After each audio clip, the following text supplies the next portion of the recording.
아버지 사랑 내가. 지난주에 그 세월호 4주기 기념식이 여러 군데 열렸습니다. 여러분도 알다시피 그 세월호 때 어린 학생들이 이렇게 많이 이렇게 하늘나라 가서 사람들이 많이 안타까워했던 것을 기억합니다. 그 큰 사건이 거기에 머무르지 않고 오늘날 우리에게 많은 이 파급 효과를 주어서 사람들이 이제 안전에 대해서 많이 주의를 기울이게 됐고요. 그리고 이제 국민 안전의 날이라는 것을 만들어서 이제 안전을 고취시키는 그러한 일들이 우리 주변에 이제 일어나게 됐습니다. 이제 그런 것을 우리가 여파라 그렇게 얘기를 합니다. 파급 효과가 이렇게 퍼지는 거지요. 예를 들면 우리 경주에 큰 지진이 일어났죠. 그 큰 지진이 일어난 것도 우리가 위험하지만 지진이 끝난 다음에 수백 차례의 여진이 있습니다. 사실은 그 수백 차례의 여진이 더 무서운 거예요. 그 파급 효과라고 하는 게. 그래서 이 여파라고 하는 것을 사전에 찾아보면요, 큰 물결이 일어난 후에 이는 잔물결들 이렇게 나오고요. 어떤 큰 사건이 있은 후에 우리에게 미치는 영향, 그것을 여파라 그럽니다. 우리 영어로는 aftermath나 혹은 after effect라 그렇게 이야기를 하는데, 그런 그 파급 효과가 크다는 거죠. 여러분, 예수님이 2000년 전에 부활했다고 하는 것은 그들에게 엄청난 충격이었습니다. 우리는 그것을 역사적 사실로 믿고 있습니다. 죽은 사람이 어떻게 살 수 있을까? 그래서 사람들이 너무 놀랐고 그 쇼크의 충격이라는 게 굉장히 크죠. 그래서 이 부활 신앙이라고 하는 게 파급 효과가 그때 당시도 그렇고 지금까지도 엄청난 영향력을 행사하고 있는 것입니다. 그래서 이 부활 신앙의 여파라 오늘 말씀의 제목인데, 이것이 우리에게 파급되는 그 효과, 그 영향력은 무엇인가? 오늘 그것에 대해서 여러분과 짤막하게 은혜를 나누려고 합니다. 첫 번째로 보면요, 오늘 본문 말씀을 근거로 보면 예수님의 부활은 우리에게 마음의 평강을 주었다. 아주 근본적인 평강을 주었다. 그런 말이에요. 오늘 본문 말씀 19절에 본 말이죠. 제자들이, 유대인들이 두려워서 문을 잠그고, 그러고 있는데 부활하신 예수님이 오셔서 가운데 서서 말씀하시기를 너희에게 평강이 있을지어다. 첫 마디가, 예수님의 첫 마디가 그 불안에 떨고 있는 제자들에게 오셔서 하신 첫 마디가 뭐라고요? 너희에게 평강이 있을지어다. 왜 그렇게 말씀하셨을까요? 여러분, 이 제자들이 왜 문을 걸어 잠그고 있었을까요? 왜냐하면 예수님이 십자가 지실 때 쉽게 말하면 예수를 믿는 무리들의 잔당들을 다 체포해서 감옥에 갖게 하거나 십자가에 못 박거나 다 그랬거든요. 그래서 제자들이 모여 있는데 그나마 문을 걸어 잠갔단 말이에요. 혹시 유대인 관원이 오거나 로마 군병들이 와가지고 자기들을 잡아갈까 봐 너무 불안에 떨고 있었던 거예요. 그때 예수님이 가운데 서서, 그 표현이 중요해. 가운데 서서 너희에게 평강이 있을지어다. 그렇게 말씀을 하셨습니다. 여기에 이 제자들이 두려워하여, 유대인들을 두려워하여, 이 두렵다고 하는 말이 히라보로 포베오라는 말인데요. 이거는 지진이 나듯이 그렇게 두려워했다는 뜻이에요. 엄청난 공포. 이거를 패닉이라 이렇게 표현할 수 있죠. 여러분, 사람 일생 동안 불안의 감정을 많이 갖게 됩니다. 여러분, 예배드리는 여러분에게 제가 지금 묻습니다. 여러분, 불안하십니까? 두려움이 있으십니까? 우리 인간은 평생 불안과 두려움과 씨름을 하는 존재예요. 근데 종류도 다양합니다. 그죠? 예. 그래서 사람 마음이 편할 데가 없어요. 이 불안의 종류가 여러 있습니다. 우선 상황적인 불안이라는 게 있어요.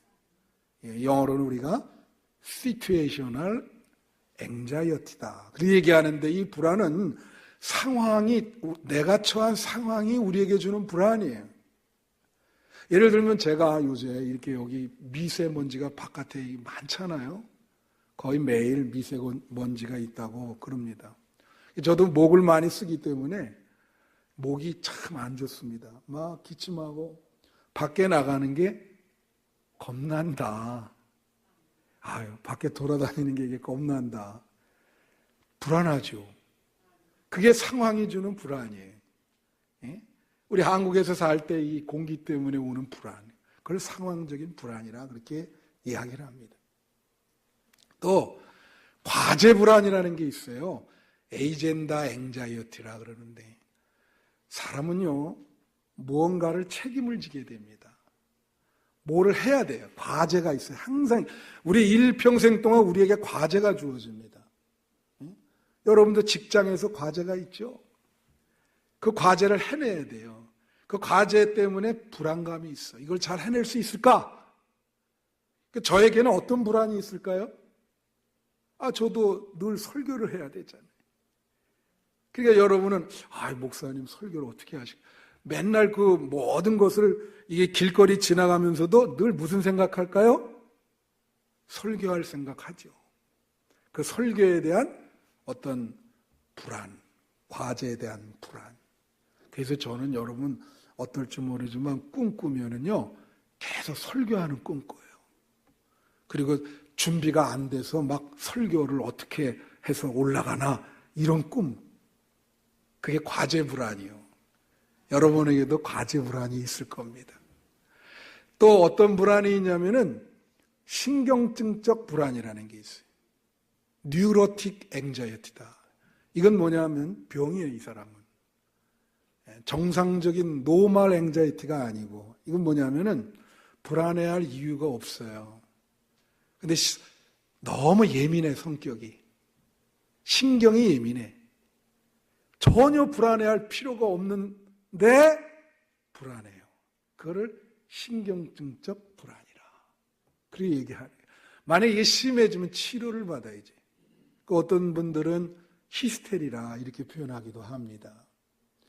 그래서 이런 불안이 사람들에게 있어요. 근데 이런 불안도 있어요. 우리가 좀 존재론적인 불안이라 그러는데 existential anxiety다. 이것은 그냥 불안한 거예요. 이유도 없이.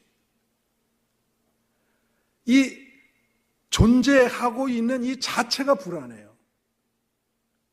그거를 존재론적인 불안이라. 그러니까 여러분, 패닉이라고 하는 게 바로 이 불안의 극치가 되면 패닉 상태가 되죠. 저 사람 패닉이다. 근데 병 중에 공황장애라는 게 있습니다. 여러분 들어보셨어요? 공황장애와 패닉의 차이점이 뭔지 아세요? 이 공황장애는요, 어떤 현상이 나타나냐면 심장이 계속 너무나 빠르게 뜁니다. 그래서 자기가 그걸 느껴요. 이거 아무리 하려고 해도 이게 멈추질 않아. 그 공황장애인 거예요. 그거는. 예. 제가 밴쿠버에서 목회할 때 공황장애에 걸린 분들이 몇 분 계셨어요. 한 분은 말이에요. 이 태권도 하신 분인데 그 밴쿠버 와서 도장도 하고 그랬는데, 이 태권도 하는 분은 뭐 이게 그런 불안이 없잖아요. 그죠? 근데 그렇게 체격도 크고 뭐 그분은 접근을 불가능해. 벌써 으라차차 딱 할 수 있는 분인데 그분이 어느 날 찾아왔어요. 하시는 말씀이 뭐라고 얘기한지 아세요? 목사님, 숨을 쉴 수가 없습니다. 지금 당장 죽을 것 같습니다. 살려주십시오. 그렇게 얘기를 하시더라고요. 그 공황장애거든요. 완전히 뭐 대책이 없죠. 예? 그래서 인생이 이렇게 불안해요. 근데 이 불안한 사람들에게 예수님이 가운데 서서 뭐라 그러죠? 너희에게 평강이 있을지어다. 여러분, 이 평강이라고 하는 게 히브리어로는 샬롬이라고 그럽니다. 그죠? 이스라엘 사람들은 우리는 만나면 뭐라고 인사해요? 안녕하세요. 진지 잘 썼습니까? 그죠? 이스라엘 사람들은 만나면 뭐라고 인사해요? 샬롬. 평강이 임하기를 기원합니다. 그 오랜 동안 전쟁만 했거든요. 너무나 힘들어서 삶이. 예? 평강을 원해요. 그렇게 인사합니다. 신약 성경에는 이 평강을 뭐라 하냐면 에이레네라 그래요. 에이레네. 에이네라는 뭐냐면, 잘 들으세요. 에이네라는 그 뜻이 어떤 힘이 있어서 안정이 된 상태를 에이레네라 그래요. 뭐라고요? 어떤 힘이 있어서 안정된 상태. 여러분, 평강을 얻으려면은 좋은 힘이 있어야 돼요. 힘이라고 하는 것은 중성적인 거예요. 좋은 힘이 있고 나쁜 힘이 있어요. 우리 안에 좋은 힘이 있으면 마음이 안정이 됩니다. 여러분, 팽이가 이렇게 돌잖아요. 팽이가 도는데 그 팽이가 왜 안 쓰러지느냐? 왜 안 쓰러지면 중심에 이게 딱 있잖아요. 힘이. 그거 있기 때문에 안 쓰러지는 거예요. 그래서 사람들 불안해하고 막 우왕좌왕하는 사람들한테 뭐라고 얘기를 하죠? 중심을 잡아라. 중심을 잡아라. 여러분, 마음의 평강을 얻으려면 여러분의 중심에 좋은 힘이 있어야 되는데 그 좋은 힘이 부활하신 예수님이 되어야 됩니다. 내 중심에 예수님이 계시는 거예요. 그런 마음의 평강을 얻을 수 있어요. 어거스틴이 고백록에서 그렇게 얘기하잖아요. 주님 안에서 평강을 얻기까지는 참된 마음의 안식이 없었습니다. 세상 모든 거 다 해봤지만 참된 안식이 없었어요. 주님 안에 돌아오니까 내 마음이 평화를 얻었습니다. 그렇게 얘기를 하지 않습니까? 요한복음 14장 27절에 보면 이런 말이 있어요. 평안을 끼치노니 내가 너희에게 평안을 주노라. 내가 너희에게 주는 평안은 세상이 주는 평안과 다르니라. 너희는 마음에 근심하지 말고 두려워하지 말아라. 예수님이 두려워하지 말라고 명령을 하시는 거예요. 그 명령에, 여러분, 여기서 두 가지 평안의 방법이 있어요. 예수님이 뭐라 그러죠? 세상이 주는 평안, 그리고 내가 주는 평안. 다르다 이거예요. 뭐가 다릅니까? 여러분, 세상이 주는 평안은요, 이것은 가변적이고 변덕스러운 거예요. 오늘 성하다가 내일은 추락합니다. 우리 지금 요새 추락하는 분들 얼마나 많아요. 그 많은 사람들이 한순간에 추락하잖아요. 그러니까 그걸 믿고 마음의 평강을 얻었다가는 그 금방 없어지래요. 그러나 예수님이 주는 평안은 불변입니다. 변덕스럽지 않아요. 견고합니다. 흔들리지 않습니다. 중심에 예수님이 있기 때문에. 예수님이 주시는 평안함을 소유하시는 여러분 되시기를 바랍니다. 세상 어디도 마음이 평안한 게 최고예요. 여러분 지금 보세요.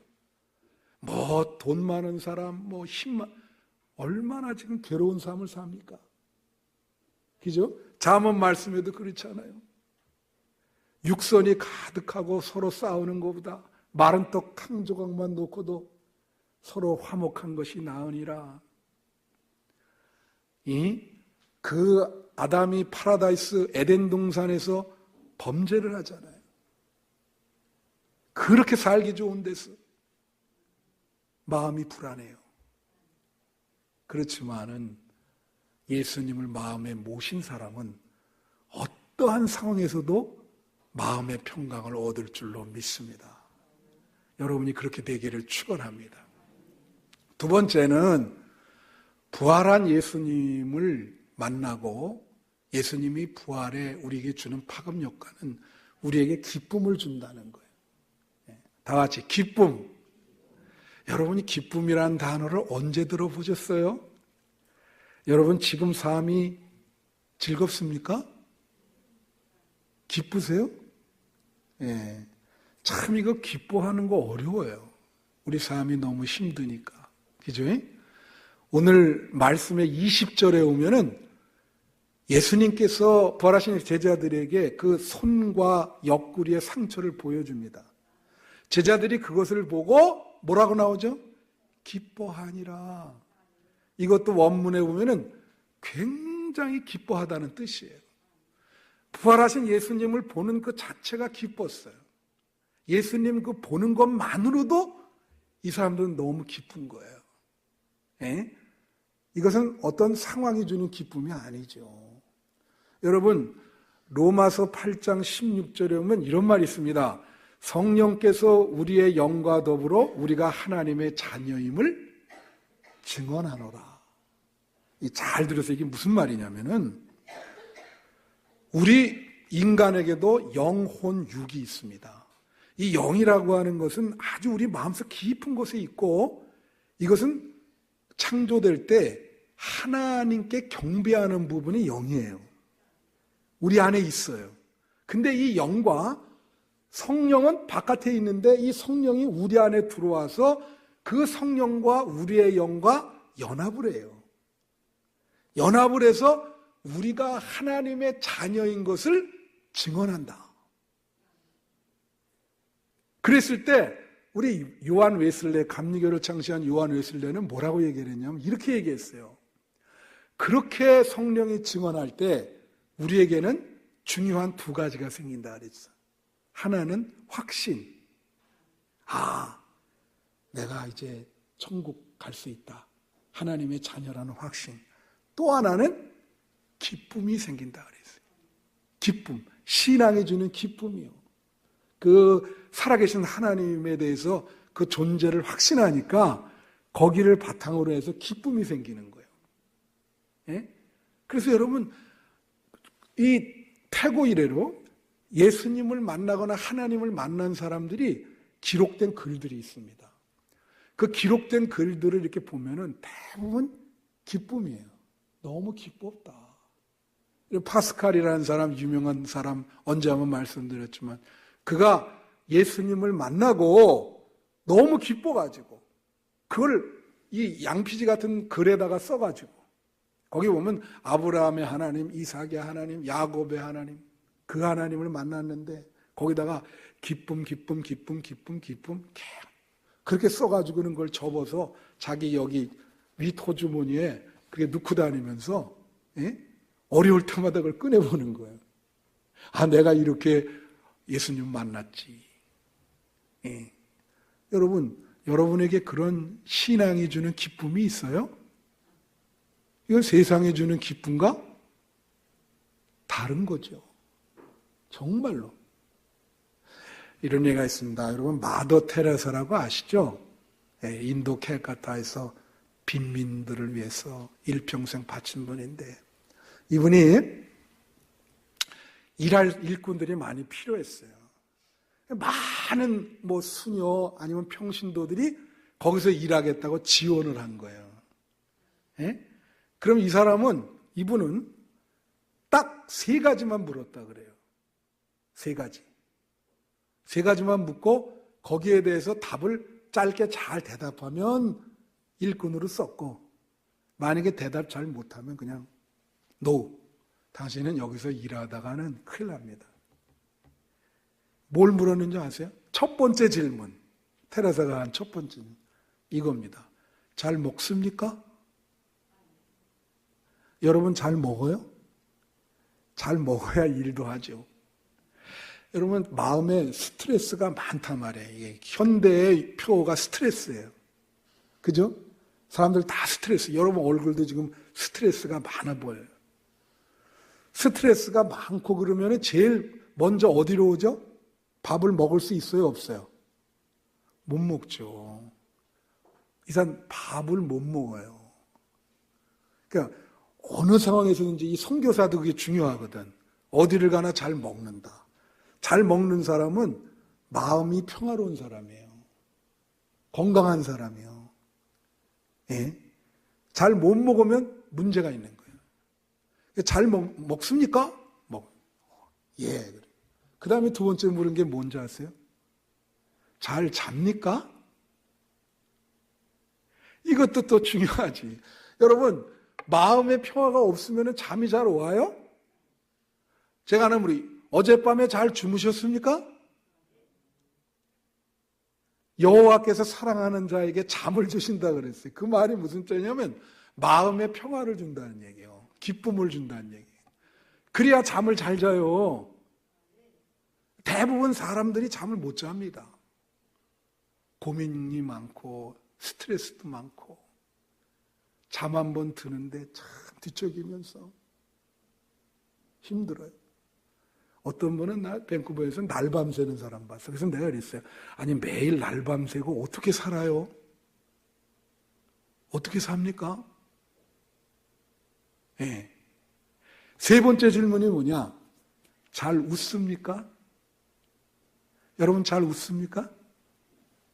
예? 어떤 분들은 교회에 와서 기쁨을 얻어야 되는데 저승사자 얼굴로 앉아있는 분이 있어요. 이게 너무 그냥 이 세상의 질고를 다 지고 가는 것처럼. 예. 이런 마음의 스트레스가 많으면 웃질 못하죠. 그러니까 테레사가 이런 질문을 한 건 뭐예요? 마음의 평강을 지킬 수 있냐? 그래야 이 어려운 일도 해낼 수 있다. 그걸 물은 거예요. 제가 아까 들어오신 우리 차장로님한테 얘기했는데 차장로님 스승 중에 연세대의 김형석 교수라고 있어요. 이 양반이 100세입니다 지금. 근데 조선일보에 칼럼을 써요. 내가 그분 일주일에 한번 칼럼 쓰면 꼭 읽어요. 100세의 지혜가 무언가. 이번 주에 나온 얘기가 이거예요. 제가 엘리베이터를 탔는데 옛날에 자기 제자인가 보네. 제자가 많으니까 뭐 모르죠. 이 사람이 제자인지. 근데 이 사람이 나가면서 그러더라는 거야. 엘리베이터를 나가면서. 야, 세상에 저렇게 김영석 교수랑 똑같은 사람이 있네. 그리고 나가더라는 거야. 이 사람도 이 양반이 100세까지 지금 살고 있다는 걸 모르는 거야. 죽어도 벌써 죽었을 뿐인데. 그러니까 그 똑같은 사람이 있으니까 세상에 아니. 에? 김영석이랑 어떻게 똑같은 사람이 저렇게 똑같은 사람이 있냐? 그 사람이 얼마 전에 칼럼 쓴 그래. 자기는 정말 여기 오늘 말씀처럼 잘 먹고 잘 주무신대요. 스트레스가 없어요. 그 다음 제가 연세대학교 그 채플 조교를 했었거든요. 대학원 다니면서. 그때 이분이 예배 전에 제일 그 채플에 일찍 오세요. 교수인데. 얼마나 젠틀맨인지 제일 저 양복 딱 입고 맨 앞에 앉아요. 키가 작으신 분이야, 이분이. 그래서 나는 위에서 이렇게 출석 체크하는 사람이었거든요. 그래서 내가 교인들 출석 탁 체크를 잘합니다. 하도 몇 년 동안 그것만 해가지고. 그래서 딱 보면 그 양반 제일 내가 그래서 물어봤어요. 저분이 어떤 분입니까?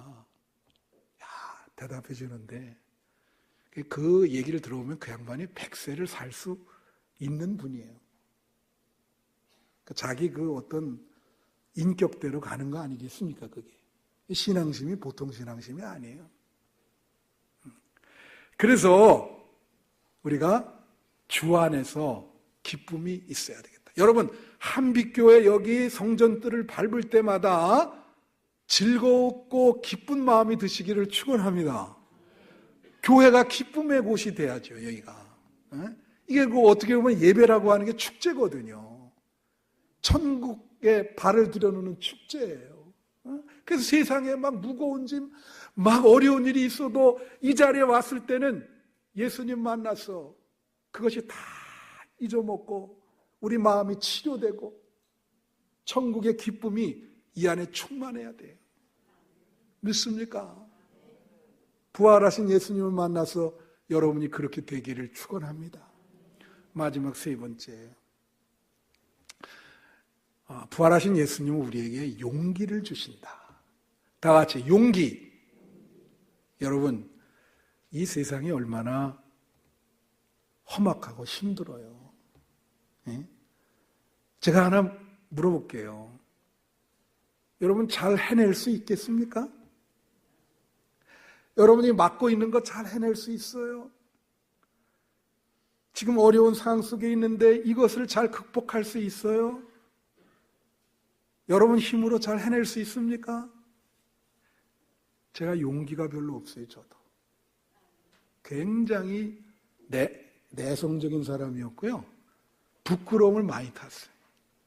남 앞에서 이렇게 설교하는 거 어림도 없는 소리였습니다. 안 그렇게 되죠? 이게 굉장히 큰 변화가 온 거예요. 예수 믿고. 오늘 말씀에도 보면요. 21절, 22절 말씀에 21절에 예수님이 뭐라 하냐면 제자들에게 아버지가 나를 보낸 것 같이 내가 너희를 보낸다. 그러면서 22절에 숨을 내쉬면서 뭐라 하냐면 성령을 받으라. 왜 그러실까? 여러분 예수님이 부활 이전에 십자가 지시기 이전에 제자들을 이 세상에 보냈어요? 안 보냈어요? 파송했다고, 보냈다고. 실패했어. 그게. 그리고 십자가에 달릴 때는 다 도망가 버렸어. 자기 상관없다고 다 배신 때문에 다 도망가 버린 거예요. 예수님이 그걸 알아요? 몰라요? 얘들이 이거 자기 힘으로는 안 되겠구나. 그러니까 이번에는 어떻게 하세요? 보내면서 뭘 줘요? 성령을 주는 거예요. 성령은 이 게르하르트 에벨링이라는 사람은요, 성령을 아예 용기라고 번역을 합니다. 독일어로 우리가 게무트라 그러는데 성령은 용기다. 성령은 우리에게 용기를 주시는 분이다. 여러분, 용기라는 게 뭔지 아십니까? 어떤 것에 대해서 마음을 잡는 자세를 용기라 그러는 거예요. 우리가 사람들 보면 있잖아요. 저 사람 요새 마음 잡은 것 같아. 그전엔 방황하더니 이제 마음을 잡았어. 그게 용기입니다. 용기. 위안을 주는 거예요. 그죠? 오늘 말씀에. 성령이 우리에게 주는 것은 용기예요. 제가 아까도 물어봤지만 잘 해낼 수 있어요? 여러분 잘 해낼 수 있습니까? 여러분의 상황에서 그는 우리 힘으로 안 돼요. 성령께서 우리에게 힘을 주셔야 그러면 우리는 용기를 얻게 되고 인생을 향해서 자신감을 얻게 돼요. 여러분 사람이 자신감이 있어야죠. 용기 100배. 예? 그렇잖아요? 그 자신감은 성령이 주시는 거예요. 앞에 어떠한 장애물이 있더라도 나는 간다. 용기 100배. 내 힘이 아니고 누구요? 성령의 힘으로. 그래서 어떻게 됐습니까? 여러분, 예수님께서 성령을 받으라 그러니까 사도행전에 보면 어떻게 해요? 너희가 성령을 받고 권능을 받고 유대와 사마리아 땅끝까지 이르러 내 증인이 되리라 하고, 이 사도행전 2장에 보면 마가의 다락방에서 모여서 막 기도했더니 뭘 받았어요? 성령 받았잖아요. 그들이 성령 받은 사람 보고 뭐라 그랬습니까? 마치 술 취한 사람 같다. 여러분, 술 먹으면 사람이 어떻게 되죠? 내가 이 얘기 했더니 먹어봤습니까? 그러더라고요. 근데 술 먹으면 사람들이, 자신감이 없는 사람들이 막 허세를 부리잖아요. 나는 할 수 있어. 그런 식으로. 나는 할 수 있다.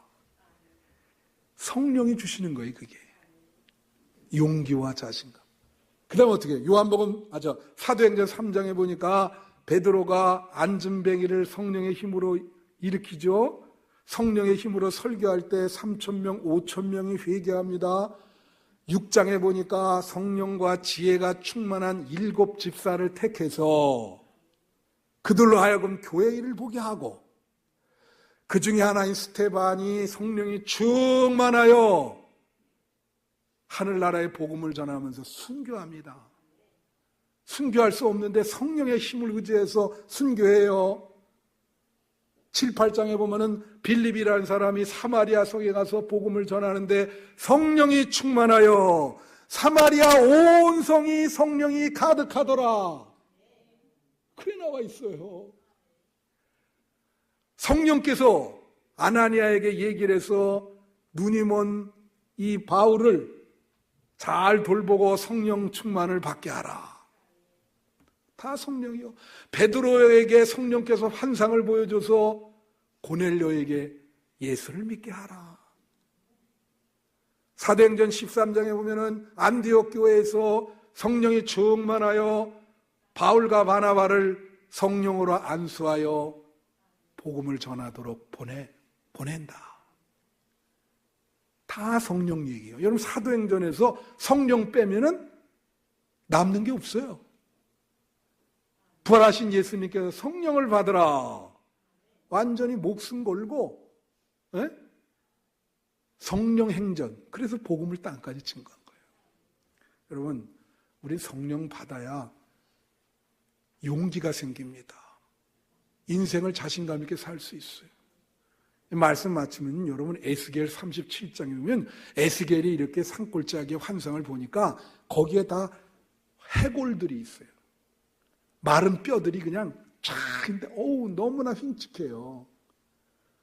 그런데 하나님이 환상을 보여주는데 거기에 하나님이 생기를 불어넣는 거예요. 그 생기가 뭘까요? 성령이요.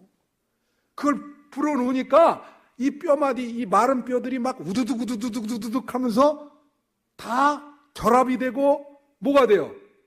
사람이 되는데 그 사람들이 다 모여서 군대가 되었더라. 여러분, 군대가 힘이 세요, 안 세요? 힘이 세죠. 마른 뼈 같은 해골 같은 존재들이 성령을 받고 군대가 된 거예요. 영적 전투에서 강한 자신감을 얻는 군대가 된 거야.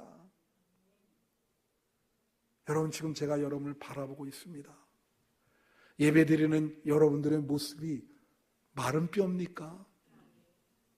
여러분의 모습이 해골 같은 그러한 모습, 핏기가 없고 생기가 없어요. 정말 앉아있는데 앉아있기조차도 힘이 들어. 이건 살았다고 볼 수도 없고 너무 맥이 다 빠지고 이게 사는 건지. 그게 마른 뼈예요. 그게 마른 뼈라고. 하나님이 여러분에게 생기를 불어넣어 주셔야 돼요. 성령을 불어넣으셔야 돼요. 다. 믿습니까? 그래야 여러분 힘나는 거예요. 용기 100배가 생기는 거예요. 그게 하나님이 주시는 거예요. 부활하신 예수님의 그 여파입니다. 그것이. 명심하세요. 성령을 받으셔서 용기 100배, 자신감 있게 이 어려운 인생을 살아가시기를 축원합니다. 그렇게 되기를 축원합니다. 기도하겠습니다. 우리 3분 동안만 오늘 말씀을 생각하면서 기도하겠습니다.